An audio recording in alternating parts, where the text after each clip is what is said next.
രാത്രി നിത്യയുടെ കാർ വഴിയിൽ വെച്ച് കേടാകുന്നു. അപ്പോൾ ആ വഴിയിൽ വന്ന വിജയ് ഗോവിന്ദനോട് അവൾ സഹായം ചോദിച്ചു. പക്ഷേ വിജയ് ഒരു കണ്ടീഷൻ വെച്ചു. ആദ്യം എനിക്കൊരു മദ്യക്കുപ്പി വാങ്ങി തരണം, എന്നാൽ മാത്രമേ അവൻ സഹായിക്കൂ എന്ന്. അപ്പോൾ തന്നെ അവൾക്ക് മനസ്സിലായി അവൻ എന്തോ പ്രശ്നമുണ്ടെന്ന്. അങ്ങനെ അവളുടെ ചോദ്യത്തിനൊടുവിൽ അവൻ അവന്റെ കഥ പറയാൻ തുടങ്ങി.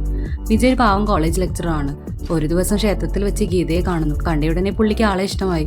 കുറച്ചു ദിവസം കഴിഞ്ഞ് അവന്റെ സഹോദരിയുടെ കല്യാണത്തിനായി നാട്ടിലേക്ക് പോകാൻ ബസ്സിൽ കയറുമ്പോൾ ആ ബസ്സിൽ ഗീതയും. അതോടെ അവളെ ഇംപ്രസ് ചെയ്യാൻ അവന്റെ കൂട്ടുകാരന്റെ ഓരോരോ ഐഡിയ വെച്ച് അവൻ നമ്പർ ഇറക്കാൻ തുടങ്ങി. പക്ഷേ ഒരു സെൽഫി എടുക്കാൻ നോക്കിയ സമയത്ത് ബസ് പെട്ടെന്ന് ബ്രേക്ക് ഇടുകയും അടുത്ത സെക്കൻഡിൽ തന്നെ അവൻ അറിയാതെ അവളുടെ ചുണ്ടിൽ ഉമ്മ വെക്കുകയും ചെയ്യുന്നു. ഇത് കണ്ടുണർന്ന ഗീതയ്ക്ക് ശരിക്കും ദേഷ്യം വന്നു. അവൾ അവളുടെ ചേട്ടനായ ഫണീന്ദ്രയെ വിളിക്കുന്നു. ചേട്ടനെത്തും മുമ്പ് വിജയ് ബസ്സിൽ നിന്ന് ചാടി രക്ഷപ്പെടുകയും ചെയ്തു. പക്ഷേ വീട്ടിലെത്തിയപ്പോഴാണ് ശരിക്കും ട്വിസ്റ്റ്. സ്വന്തം സഹോദരിയുടെ വരൻ മറ്റാരുമല്ല, ഗീതയുടെ ചേട്ടൻ. അതോടെ ഗീതയെ ദിവസവും കാണേണ്ട അവസ്ഥയായി. ഗീത ആ സംഭവം വീട്ടിൽ പറഞ്ഞില്ല. പക്ഷേ കിട്ടുന്ന ഓരോ അവസരത്തിലും വിജയ് നന്നായി വട്ടം കറക്കി. പാവം വിജയ് എത്ര തവണ സോറി പറഞ്ഞിട്ടും ഗീത അതൊന്നും വിശ്വസിച്ചില്ല. ഈ സംഭവങ്ങൾക്കെല്ലാം മുമ്പ് തന്നെ വിജയുടെ ക്ലാസ്സിലെ ഒരു സ്റ്റുഡന്റ് അവനോട് പ്രണയം പറഞ്ഞ് അവന്റെ പിന്നാലെ നടന്നിരുന്നു. പക്ഷെ അവനതൊന്നും ഇൻട്രസ്റ്റ് ഇല്ലാത്തത് കൊണ്ട് അവൻ അവളെ നിരസിച്ചിരുന്നു.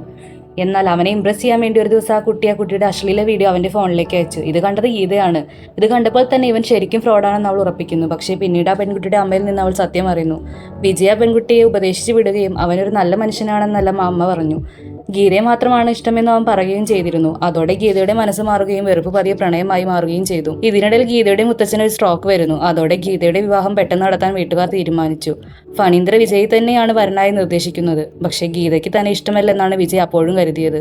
അതുകൊണ്ട് ആ വിവാഹത്തിന് അവൻ സമ്മതിക്കാതെ മാറി നിന്നു. വിജയുടെ തീരുമാനത്തിൽ ഗീത ആകെ തകർന്നുപോയി. പിന്നാലെ വീട്ടുകാർ ഗീതയ്ക്ക് മറ്റൊരു വിവാഹം ഉറപ്പിക്കുകയും ചെയ്യുന്നു. അപ്പോഴാണ് ഫണീന്ദ്ര വിജയോട് സത്യം പറയുന്നത്. ഗീതയ്ക്ക് നേരത്തെ തന്നെ വിജയിനോട് പ്രണയമായിരുന്നുവെന്നും ബസ്സിൽ നടന്ന സംഭവം അവൾ ചേട്ടനോട് തുറന്നു പറഞ്ഞിരുന്നുവെന്നും വിജയ് അറിയുന്നു.